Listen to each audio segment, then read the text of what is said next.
Reaction coming into the American attacks on Iranian nuclear facilities overnight. The Iranian Foreign Minister Abbas al-Garahi has just been speaking in Istanbul. The Islamic Republic of Iran condemns in the strongest terms the United States' brutal military aggression against Iran's peaceful nuclear facilities.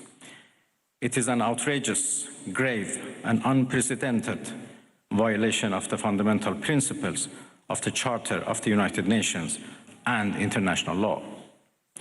The warmongering and lawless administration in Washington is solely and fully responsible for the dangerous consequences and far-reaching implications of its act of aggression. And we'll be hearing more on the Iranian position when I speak to the Iranian ambassador to the United Kingdom just after 11 on the programme today. Now, every week we try to ask one of the big political questions of the week, and this week, no surprises really, that we've chosen to discuss whether Britain may be entering another never-ending war in the Middle East. And here to answer that question is one of the finest British diplomatic minds, Sir Jeremy Greenstock, who was the UK's permanent representative to the United Nations for a decade up to 2003, chair of the Counter-Terror Committee, and was then made the UK Special Envoy to Iraq during the war. Also joining us is Kieran Pedley, who is the Research Director for Ipsos UK. Good morning to you both. Good morning. So, Jeremy, what do you feel will be the consequences of this American-Israeli attack on Iran? Is it something that's going to spread and will draw us in? Well, the ball's in the Iranian court. They've got two choices to decide rather late, and I think this is a bad Iranian judgment, to negotiate with the Americans over retaining some civil nuclear capacity, but giving up any chance of higher enriched uranium for a weapons system, or to retaliate probably in the Gulf area in Iraq against the other side of the Gulf, maybe even cutting off their own nose to spite their face, closing the Straits of Hormuz and attacking the oil and gas outlets from the Gulf. Those are all possibilities. Iranian pride has been very severely damaged in all of this. They are pretty defenseless against US and Israeli attacks, but they will have to hit back against the Americans and the Israelis because the Iranian regime in Tehran, primarily in their own interest, has a problem with their own population. They've got to stay hold of power. They've got to appear in control of events for their own people, and they've been set severely back by this. So I think they will lash out at some point, and that could lead to a regional escalation, which could be bad for all of us. We should stress it anyway that this is a fast-moving situation. Things are changing all the time, and now obviously you've got the US directly involved in this wider conflict now. So how public opinion evolves from here remains to be seen. What we can say from Ipsos polling back in October, sort of, if you like, the beginning of this most recent iteration of a conflict with Israel and Iran, is that the dominant public opinion of Brits is to essentially either be a neutral mediator to the conflict, a majority, around 54%, say that's what they prefer, or to stay out of it entirely, around 1 in 5 say that. So I think that for whatever reason, the British public's instinct is to kind of stay out of it and to pursue sort of diplomatic means to resolve the solution rather than to be involved overtly or directly on one side or the other. And Sir Jeremy, of course, this is a very different situation and a very different US administration from the time of the Iraq War. I mean, do the Americans, frankly, want us to get involved? They would love to have us as first ally again in a kinetic action in a difficult region. Yes, I'm sure they do. They wouldn't have had any other allies in the invasion of Iraq and afterwards if the Brits had not been there. But that was regarded in the aftermath as quite a serious mistake by the Blair government. we didn't achieve in Iraq what we hoped to achieve. I think there are differences this time. We know the Iranians have got a nuclear program. We did not know, and the Israelis and the Americans have not produced clear evidence that they wish to weaponize that capability. So this was not yet a clear and present danger. So the questions about breaking international law, I think, are quite relevant, but of course overtaken by the action on the ground.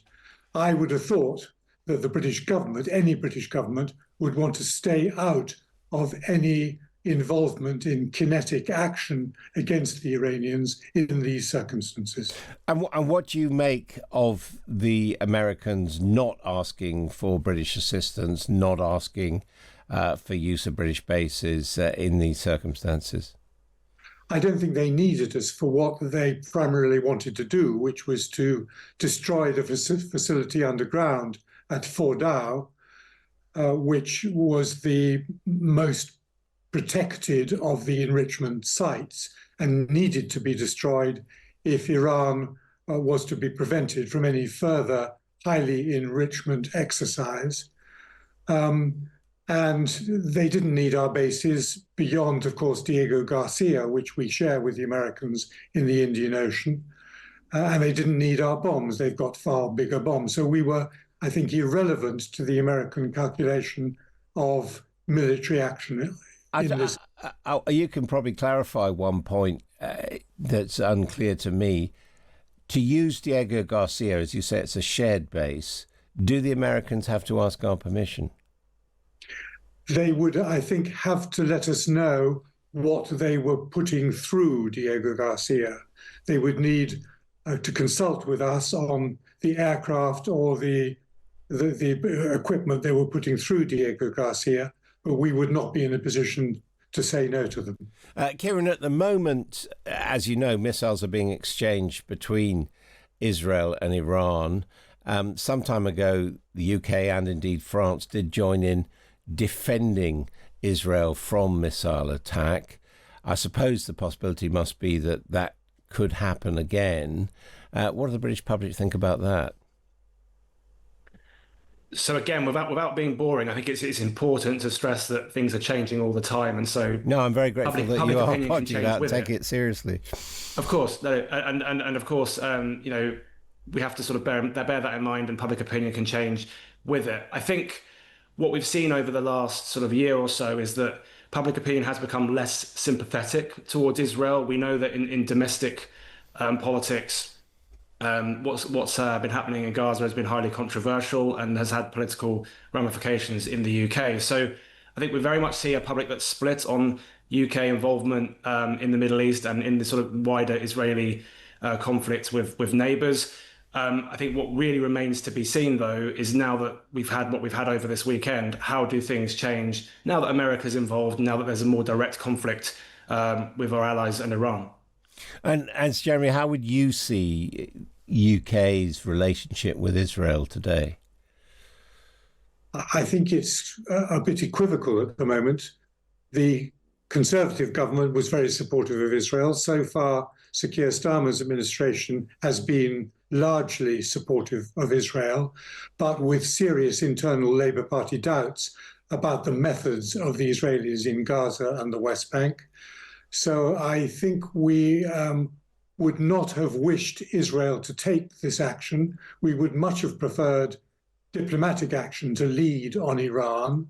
There's got to be eventually a political exit from all of this, a political settlement of where these countries relate to each other in the future. It can't be a forever war.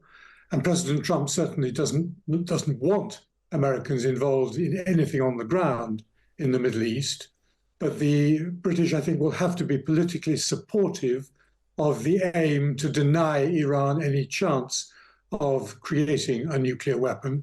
And so we will be a bit equivocal, rhetorically uncertain and unclear, but I think we will have to get involved if there's a wider escalation in the Middle East to defend our interests, to defend oil and gas movements, and to defend our allies and partners in the Middle East on the Arab side of the Gulf. And do you think that's likely? I think it is quite likely that there will be a further stage of this.